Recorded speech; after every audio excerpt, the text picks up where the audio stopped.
नमस्कार साथियों, बदला प्लेटफॉर्म में आपका स्वागत है। एनसीईआरटी क्लास 8 लेसन नंबर 7 पौधों और जंतुओं का संरक्षण, conservation of plants and animals. तो इस चैप्टर में अपन को देखना है कि किस प्रकार से पौधों और जंतुओं को संरक्षित किया जा सकता है। तो सबसे पहले इनका जो आवास है, रहने का स्थान, उसको सुरक्षित करना पड़ेगा, तभी इनका कंजर्वेशन किया जा सकता है। तो इसमें फर्स्ट देखना है अपन को डिफॉरेस्टेशन, वनों उन्मूलन। वन का उन्मूलन होना, वनों का समाप्त होना कहलाता है डिफॉरेस्टेशन। अब वन क्यों समाप्त हो रहे हैं, इसके क्या कारण है? एक तो कृषि के लिए भूमि प्राप्त करना, घर और कारखानों का निर्माण करना, फर्नीचर बनाने के लिए वुड वगैरह की रिक्वायरमेंट होती है, तो लकड़ी का ईंधन के रूप में प्रयोग करना।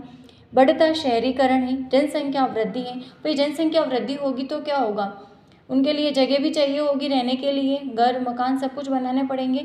तो उसलिए वनों का उन्मूलन किया जा रहा है, वन को ख़त्म किया जा रहा है, जंगल का समाप्त हो रहा है। अब वनों उन्मूलन के क्या परिणाम है, कॉन्सिक्वेंसेस ऑफ डिफॉरेस्टेशन, इसके क्या परिणाम है? तो पृथ्वी पर क्या हो रहा है कि CO2 की जो मात्रा है वो बढ़ती है, जिससे क्या होता है, ग्लोबल वार्मिंग की समस्या उत्पन्न होती है। तो अभी अपन इसमें देखते हैं कि ग्लोबल वार्मिंग क्या होती है। ग्लोबल वार्मिंग, विश्व उष्णन के लिए कौन सी गैस जिम्मेदार होती है, ये डायरेक्ट क्वेश्चन पूछा हुआ है। तो मुख्य रूप से गैस जिम्मेदार होती है CO2 गैस। तो देखते हैं ग्लोबल वार्मिंग क्या होता है। ये अपनी पृथ्वी है, पृथ्वी के चारों ओर क्या ये गैसों का आवरण है, CO2 गैस प्रेजेंट है। अब जो सनलाइट है, सूर्य की किरणें जब पृथ्वी पर आती हैं तो छोटी छोटी तरंगों के रूप में आती हैं, शॉर्ट वेव्स के रूप में। यहाँ पर CO2 गैस प्रेजेंट है, तब ये जब छोटी छोटी वेव्स के रूप में प्रेजेंट है तो यहाँ से टकरा करके ये फिर से लौटती हैं। तो जब लौटती हैं तो ये लॉन्ग वेव में चेंज हो जाती हैं, लॉन्ग वेव के रूप में चेंज होकर के फिर लौटती हैं। सभी की सभी तरंगे जितनी शॉर्ट वेव आ रही है उतनी की उतनी लॉन्ग वेव के रूप में कन्वर्ट होकर के नहीं लौट पाती हैं, क्योंकि यहाँ पर CO2 गैस भी तो प्रेजेंट है। तो ये CO2 गैस क्या करती हैं, इन लॉन्ग वेव्स को पकड़ करके रखती हैं। तो लॉन्ग वेव को जब पकड़ करके रखती हैं तो इन लॉन्ग वेव से क्या होता है, हीट उत्पन्न होती है, और इसी एक संतुलित रूप से हीट उत्पन्न होती है, जिससे क्या होता है कि पृथ्वी का जो टेम्परेचर है वो बैलेंस्ड बना रहता है। इसलिए इस CO2 गैस को कहा जाता है ब्लैंकेट गैस।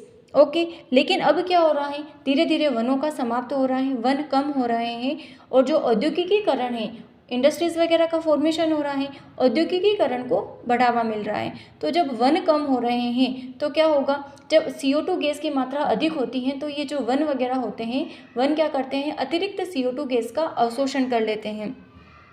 तो अब वन नहीं है तो ये CO2 गैस क्या करेगी, ज़्यादा लॉन्ग वेव्स को पकड़ करके रखेगी। अब ज़्यादा लॉन्ग वेव्स को पकड़ के रखेगी तो लॉन्ग वेव की मात्रा में जब इंक्रीज़ होगा, लॉन्ग वेव की मात्रा में जब वृद्धि होगी तो क्या होगा कि यहाँ पर जितनी ऊष्मा उत्पन्न हो रही है उससे बहुत सारी ऊष्मा उत्पन्न होगी, और बहुत सारी ऊष्मा उत्पन्न होगी तो क्या होगा, पृथ्वी का जो टेम्परेचर है उसमें भी बहुत सारी वृद्धि होगी।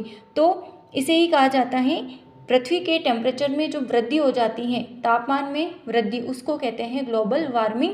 पूरे ग्लोब का गर्म होना is known as global warming. तो इसे कहा जाता है ग्लोबल वार्मिंग। अब इस ग्लोबल वार्मिंग से क्या होगा, जो अपना मौसम का पैटर्न है वो चेंज होगा, ठीक है, और सूखे की संभावना अधिक होगी। सूखे की संभावना अधिक होगी, बाढ़ अधिक आएगी, ग्लेशियर वगैरह हैं जो पिघलने लगेंगे उस हिसाब से।